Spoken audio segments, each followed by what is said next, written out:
Hello students, how are you? Fine. We completed 9th chapter and today we are starting our 10th chapter, 12th syllabus according. That is wave optics. Friends, we all know what is optics. Optics is a study of light. So we know that the light have a two variant. Light have a two conditions.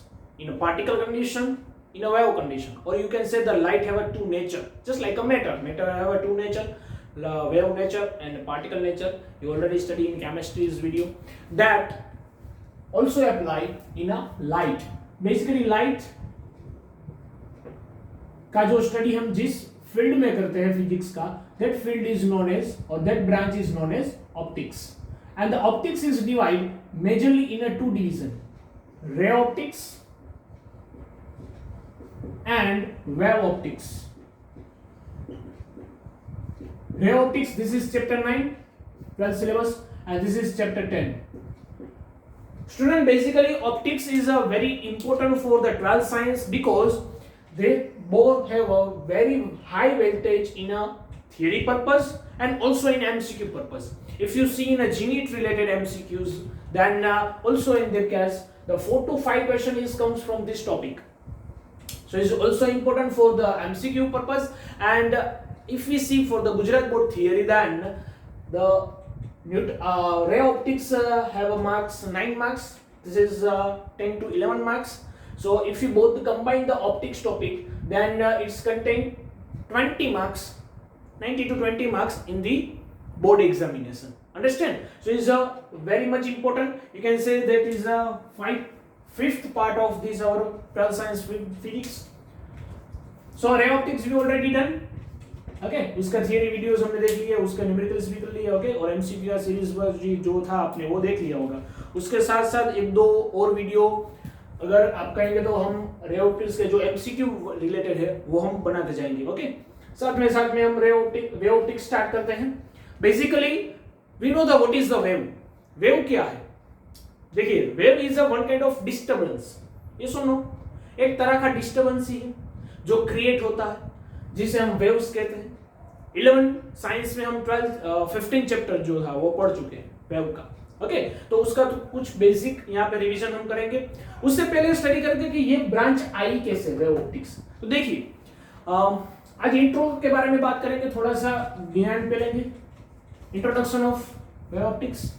तो देखिए, basically ऐसा था कि जो classical science था उसमें जो हमारा साइंटिस्ट था Newton,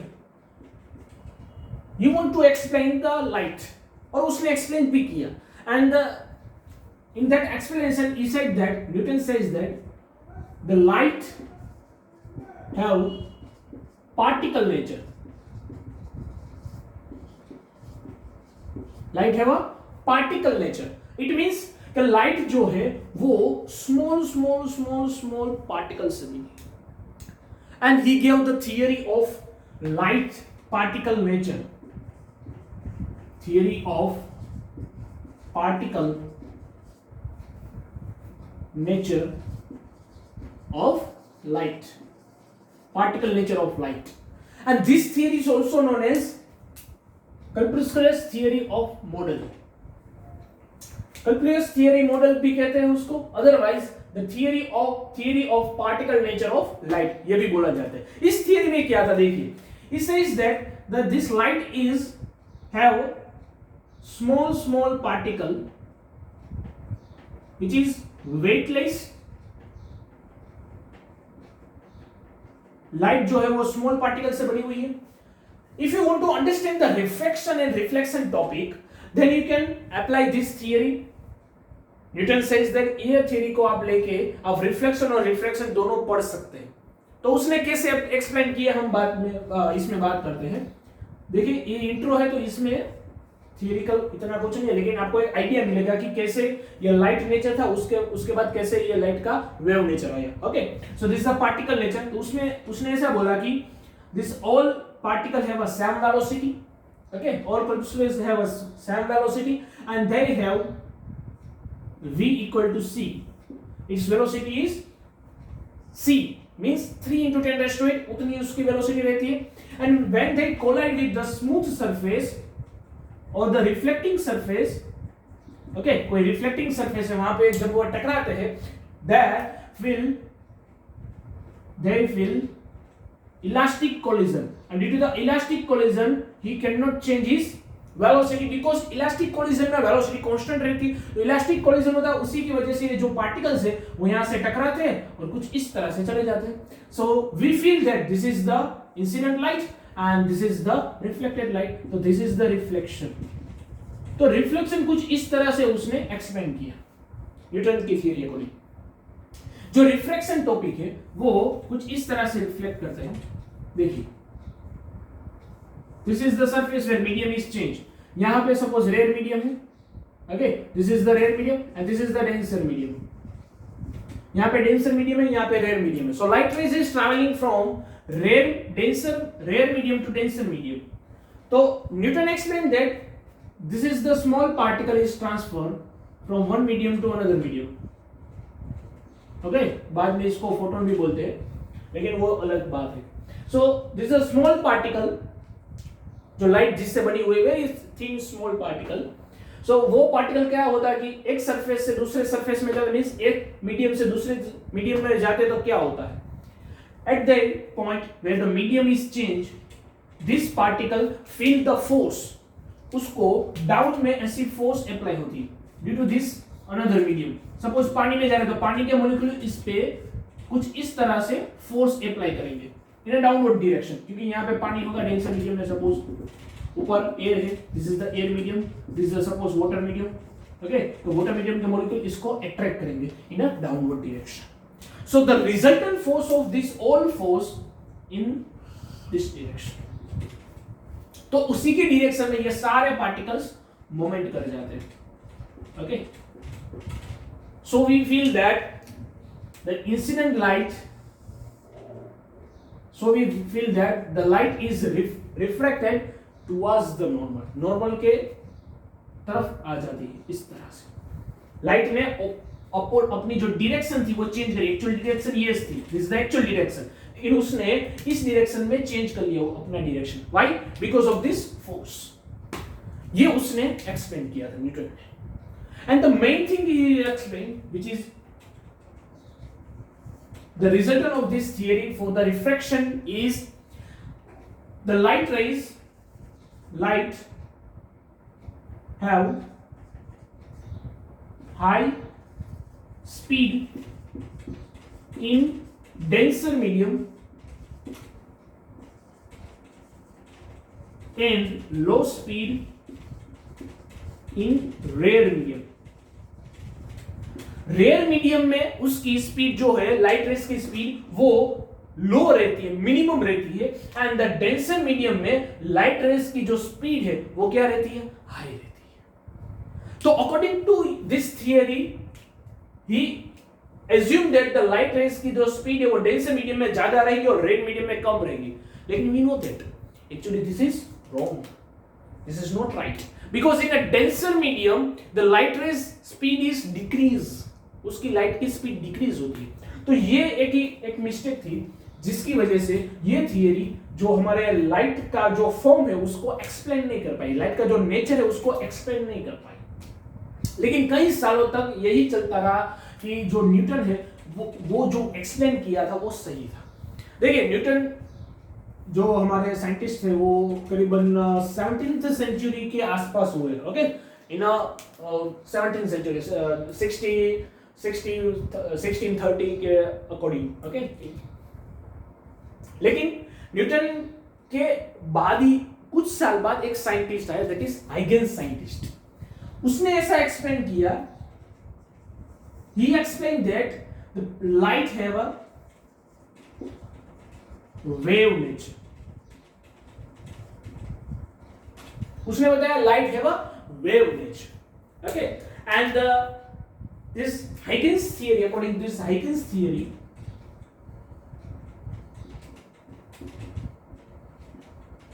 he explained reflection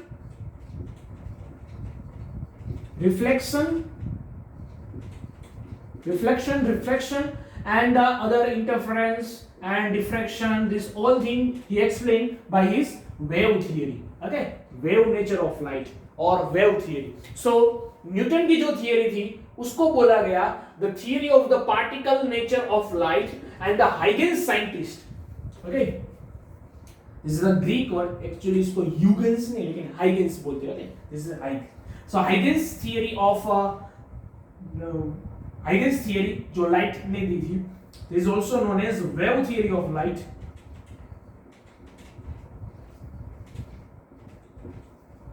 wave theory of light जो हमारे हाइगेंस साइंटिस्ट ने थी, उसने ऐसा एक्सप्लेन किया the light have a high speed in a rare medium and the low speed in a denser medium. Huygens says light rays have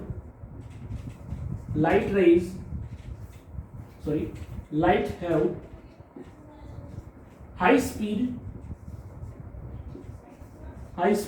in a rare medium and low speed in denser medium.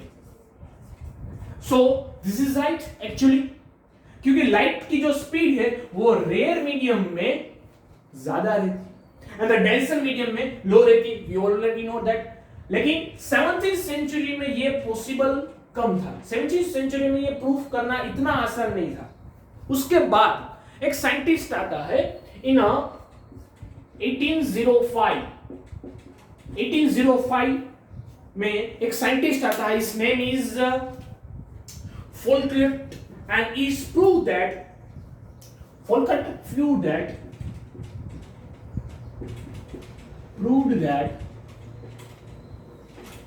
the light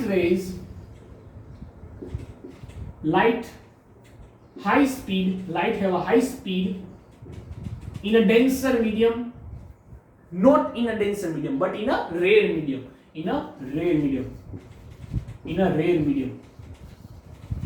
So उसका मतलब ये हुआ कि जो हमारा Huygens scientist था वो सही था. Huygens scientist is right and Newton is wrong in this theory because according to Newton's theory, the speed of light in a denser medium, but it's actually wrong. And the Foucault scientists prove that the light rays have a high speed in a rare medium and low in a denser medium. समझ में आया?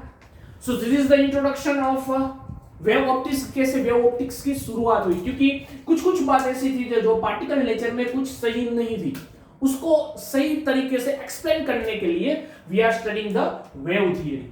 Okay, जैसे हम wave theory start करेंगे आज ही पता चल जाएगा. जो हम हाइगेंस की थियरी पढ़ेंगे उसका प्रिंसिपल पढ़ेंगे तो कैसे लाइट रेज आगे बढ़ती है, कैसे रिफ्लेक्शन या फिनोमिना होता है. हम सबको पता है light rays when passing from the lens then is suppose कोई कॉन्वेक्स लेंस है, कॉन्वेक्स लेंस में से लाइट अगर पास होती है तो कोई फोकस पॉइंट पे मिलती है, लेकिन कोई why they merge at a focus point, what is the reason behind that, वो आज हमको पता चलेगा. That explain by the wave theory. Okay, जो रे ऑप्टिक्स हमने देखा था वो ऐसा बोल सकते हैं कुछ मैकेनिकल था. समझ में आया? क्योंकि हमने ट्रिक और जो अंडरस्टैंडिंग थी उससे हमने और फॉर्मूला से एक्सप्लेन किया कि लाइट रेज की जो फिनोमिना है वो कैसे होती. Now we understand what is the logic behind that refraction and other phenomena happen by the light. Understand? Okay, so this is the introduction. तो टेक्स्ट बुक में जो इंट्रोडक्शन वाला पार्ट है वो इसके बाद थोड़ा सा पढ़ लीजिए. ओके, उसमें से क्वेश्चन तो आने की संभावना कम नहीं रहती है, लेकिन वो एक बार ये इंट्रोडक्शन था आपकी पता चले आपको कि वेव थियरी कैसे आई, वेव ऑप्टिक्स की शुरुआत कैसे हुई, तो कुछ इस तरह से. ओके, उसके बाद एक मैक्सवेल साइंटिस्ट भी आता, that is we already study, नहीं ऑलरेडी तो स्टडी नहीं किया आप, लेकिन स्टडी करेंगे 8th चैप्टर में. दैट इज मैक्सवेल ने ऐसा किया. Maxwell says that the light have a electromagnetic wave. Okay, उसने ऐसा किया the light wave have a electromagnetic wave है. लाइट कैसी है? इलेक्ट्रोमैग्नेटिक वेव है. उसके बाद उसके ऊपर कई सारी थियरीज आई, एक्सप्लेनेशन भी हुआ कि कैसे लाइटिंग इफेक्ट होती है, कैसे तरह फिनोमिनाज होती है. ओके, जो रेनबो क्रिएट होता है या फिर जो हमारा रिफ्लेक्शन होता है, रिफ्लेक्शन होता है, ये सारा डिस्ट्रैक्शन होता है, ये सारा थिंग जो है वो हम वेव थियरी से पढ़ने वाले हैं। समझ में आया? सो वेव थियरी से जो लाइट का नेचर हम पढ़ते हैं उसका स्टडी हम करते हैं वेव ऑप्टिक्स में। So this is the second branch of optics, more important for the MCQ purpose also and the theoretical purpose also. Okay, तो एक बार इंट्रोडक्शन वीडियो को पॉज कर लीजिए और इंट्रोडक्शन जो है टेक्स्ट बुक में वो पढ़ लीजिए, उसके बाद हम नेक्स्ट देखते हैं। डन? ओके, तो इसको रिमूव कर देंगे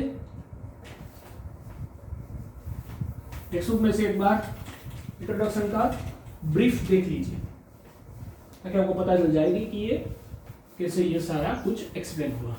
ओके, अब हम शुरू करेंगे, थोड़ा सा वेव के बारे में पढ़ेंगे कि क्या वेव है, एक्चुअली वेव कैसे क्रिएट होती है। ओके, देखिए वेव कैसे क्रिएट होती है।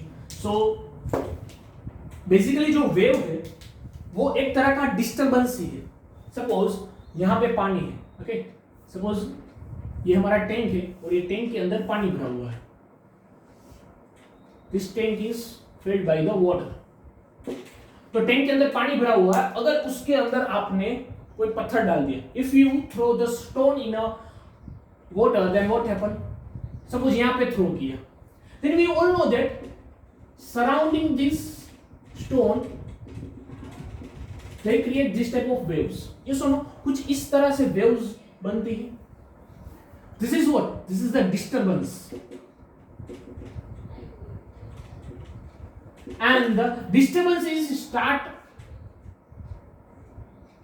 extend in a outer surface।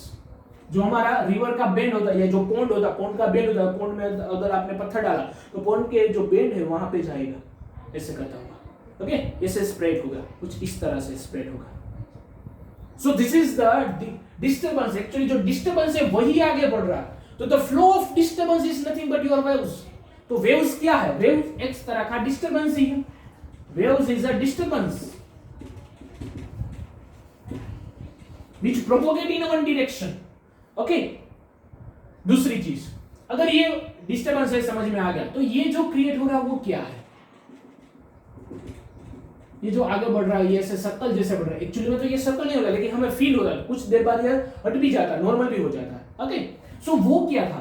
तो देखिए, अगर ये डिस्टरबेंस है, suppose this is the source of light और सोर्स ऑफ डिस्टरबेंस, ऐसा भी बोल सकते हैं, जहां से वेव निकलती है। डिस्टरबेंस होता है, वहीं पे वेव निकलती है। बल्ब में क्या होता है? सपोज दिस इज बल्ब, तो बल्ब में क्या रहता है? बल्ब के चारों तरफ अगर आप देखें तो कुछ इस तरह से रोशनी निकलती है। ये सुनो, आपने देखा इस तरह से थोड़ा होता है, ऐसा होता है ना। हाँ, तो वो हम रे नेचर में पढ़ते थे। ये सुनो, रे नेचर में हमने देखा था कुछ इस तरह से लाइट रेज जाती थी इन द रे नेचर। तो वेव में ये वेव निकलेगी सारी लैंप में से। सपोज ये लैंप में, समझ में आया? ओके, सो देखिए, अगर ये क्या है, this is the source of wave. अगर डिस्टरबेंस हुआ तो क्या होगा?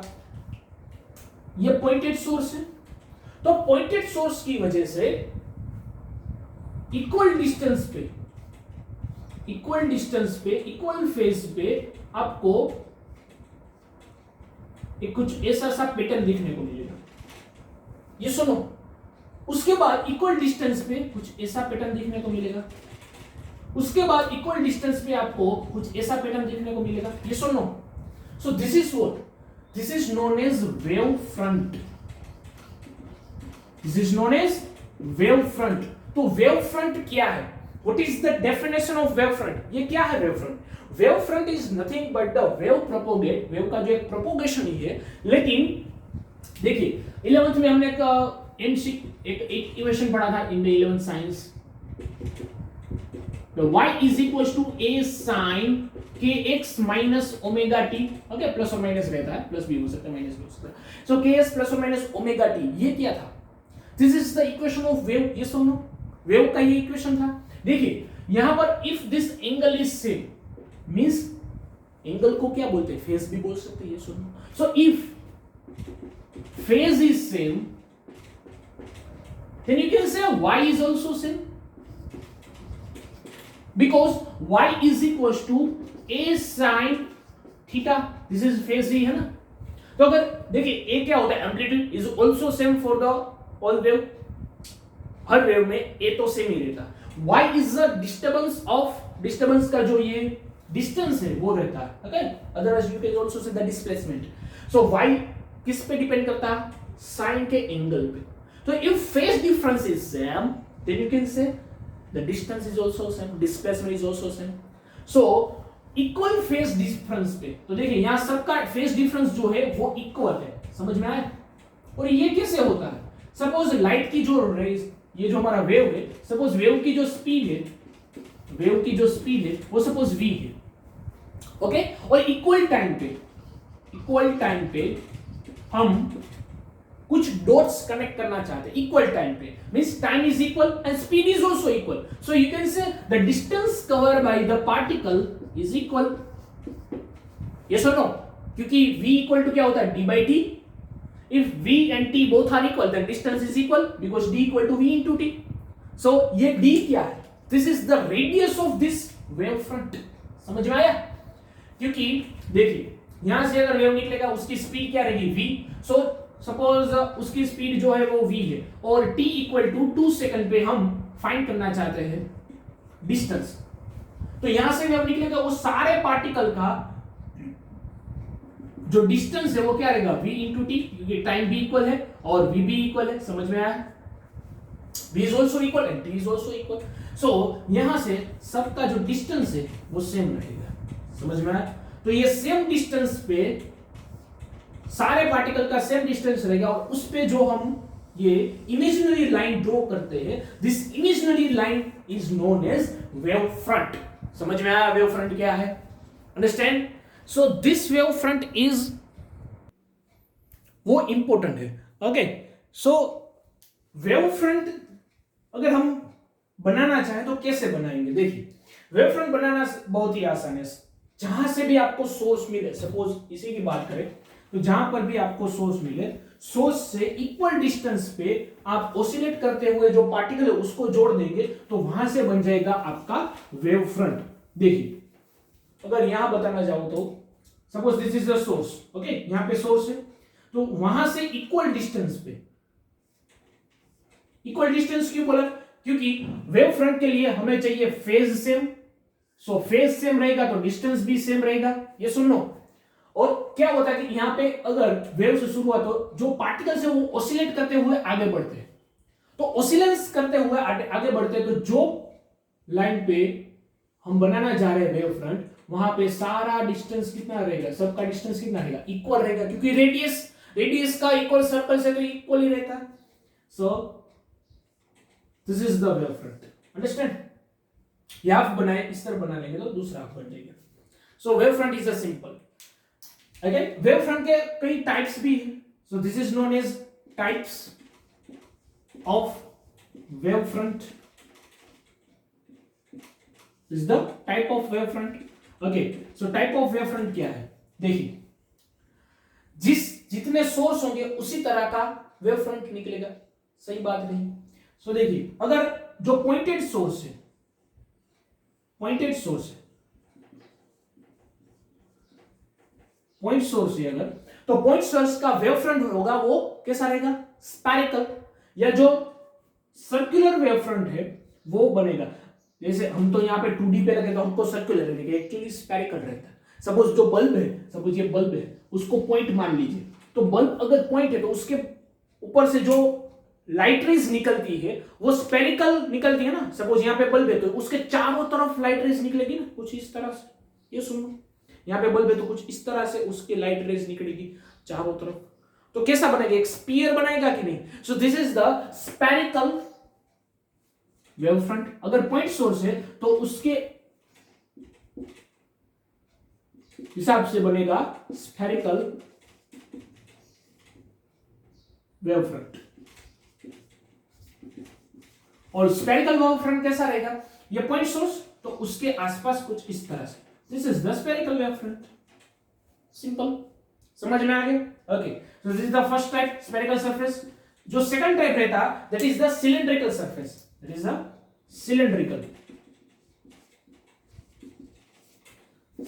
Wave front.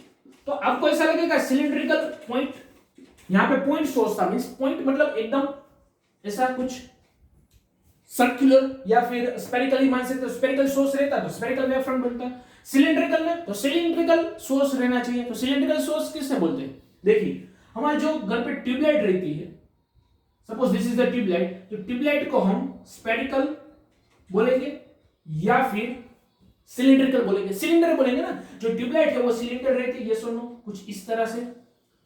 सो वहां से लाइट रेज किससे निकलती है? तो इस तरफ। सपोज ये सिलेंडर है तो ये क्या हो गया? This is the tubelight. तो इसके चारों तरफ कुछ इस तरह से लाइट रेज निकलेगी, ये सुनो कुछ इस तरह से लाइट रेज निकलेगी ना। यहां पे निकलेगी क्या? यहां पे नहीं निकल सकती, यहां पे यहां पे यहां पे यहां पे यहां पे यहां पे यहां पे, ये सुनो। So they create a cylindrical wave front. तो यहां पे कैसा वेव फ्रंट निकलेगा? Cylindrical wave front. समझ में आया? एक सिलेंडर बन जाता है कुछ इस तरह से। ओके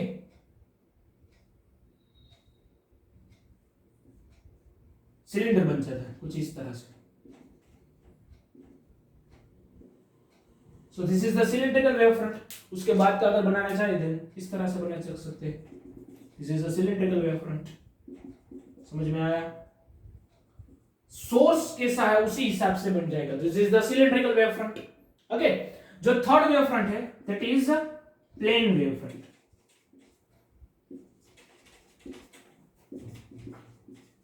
तो आपको ऐसा लगेगा प्लेन वेव फ्रंट कैसे बनेगा? देखिए अगर सोर्स ऑफ लाइट प्लेन रहेगा तो प्लेन वेव फ्रंट बनेगा? नहीं, प्लेन वेव होना जरूरी नहीं है। देखिए अगर जो सोर्स ऑफ लाइट है वो पॉइंटेड है लेकिन बहुत ही दूर है, सपोज स्टार की बात करते हैं तो स्टार में से जो रेडियस स्टार में से जो वेव्स निकलते हैं वो अर्थ पर पहुंचने के लिए काफी सारा डिस्टेंस ट्रैवल करके आते हैं, तो उसका जो वेव फ्रंट होगा वो भी बड़ा होगा। ये सुनो, देखिए अगर ये पॉइंटेड सोर्स है तो उसका जो वेव यहां से जो वेव निकलेगा वो स्फेरिकल ही रहेगा, लेकिन स्फेरिकल वेव अर्थ तक आते तक, अर्थ पर आएंगे, सपोज अर्थ पे आते हैं, यहां पे अर्थ है, वहां तक आएंगे तो क्या लेकिन ये स्टार के हिसाब से अर्थ तो बहुत ही छोटी रहेगी। ये सुनो, तो अर्थ पे हम है तो हमको तो क्या महसूस होगा कि ये जो वेव फ्रंट है वो कैसा आ रहा है? देखिए हमको तो सिर्फ इतना ही वेव फ्रंट फील होगा। ये सुनो कुछ इतना ही। ये सुनो अगर इतना ही वेव फ्रंट मिल रहा है, हमारे पास कितना आ रहा है? सिर्फ इतना वेव फ्रंट, तो हमको तो ऐसा ही लगेगा ये कैसा वेव फ्रंट है? एकदम प्लेन दिख रहा है क्या? एकदम प्लेन वेव फ्रंट दिख रहा है। तो प्लेन वेव फ्रंट होता कैसा? ऐसा 3D में अगर देखना चाहिए then this is the plane wave front, जो एक के बाद एक ऐसे ट्रैवल करता है। This is the plane wave front. समझ में आया? प्लेन वेव फ्रंट कुछ इस तरह से। सो उसका प्रोपोगेशन की डायरेक्शन कैसे बताएंगे? So direction of the propagation, suppose इस डायरेक्शन में चल रहा है तो उससे परपेंडिकुलर। समझ में आया? तो this is the propagation of wave. तो वेव का प्रोपोगेशन अगर यहां पे सोर्स है तो वेव का प्रोपोगेशन तो इसी डायरेक्शन में रहेगा ना। ये सुनो इसी डायरेक्शन में लाइट रेज है वो आगे बढ़ेगी, तो ऐसा बोल सकते हैं the wave front is the perpendicular to the light rays, because ray क्या है? Ray is a nothing but a direction of light.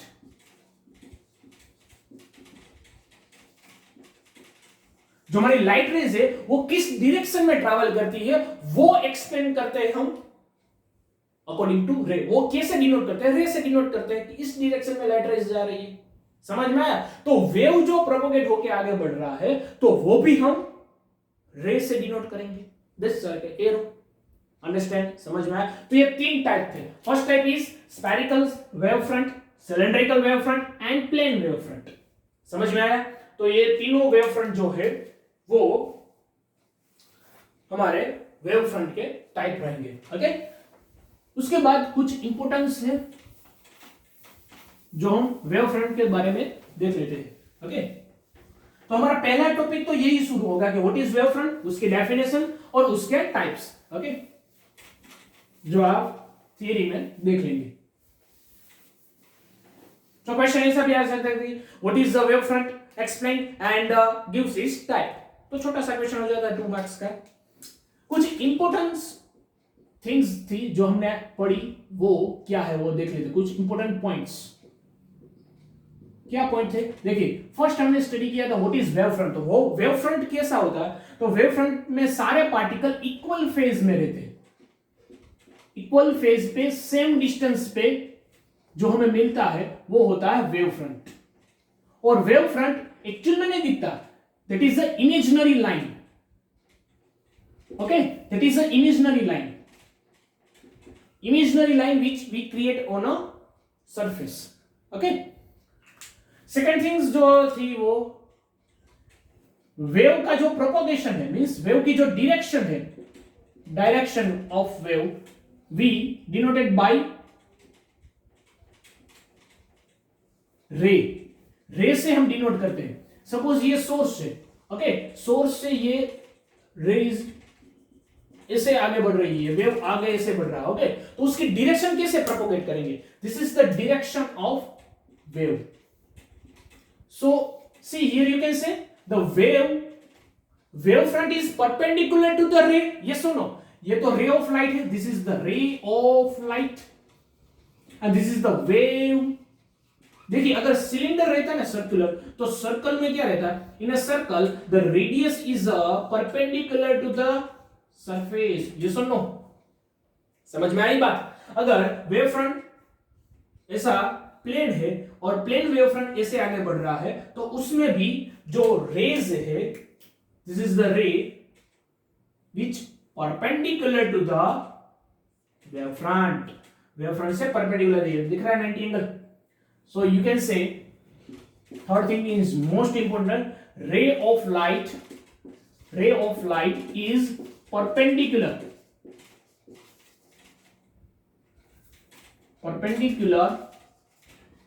to the wave front। तो अगर आपको कहीं पे वेव फ्रंट ड्रॉ करना है तो पहले आप क्या करेंगे? पहले आप कीजिए फर्स्ट यू ड्रॉ द रे एंड उसके परपेंडिकुलर क्या ड्रॉ कर दीजिए? Wave front. आसान हो जाएगा। सपोज ये सोर्स है, देखिए स्फेरिकल सोर्स है या पॉइंटेड सोर्स है, तो वहां से पहले आप क्या ड्रॉ कीजिए? रे ऑफ लाइट ड्रॉ कीजिए। This is the ray of light, okay, रे ऑफ लाइट ड्रॉ कर ली। अब क्या करेंगे? उससे परपेंडिकुलर हम क्या ड्रॉ करेंगे? Wave front. तो उससे परपेंडिकुलर वेव फ्रंट ड्रॉ कर लीजिए। तो इससे परपेंडिकुलर सारे रेस के परपेंडिकुलर, तो कुछ इस तरह से बनेगा कि नहीं? सारे वेव के परपेंडिकुलर कुछ इस तरह से बनेगा। सो this is your wave front. समझ में आया? और ये हो गया हमारा रे of light. Understand? So this is the simple concept and the simple theory for the wave front and रे। इसके बाद हम पढ़ेंगे जो हमारा मोस्ट इंपोर्टेंट प्रिंसिपल है और जो हमारा वेव ऑप्टिक्स है, वेव ऑप्टिक्स उसका बेस भी है, दैट इज हाइगेन्स प्रिंसिपल।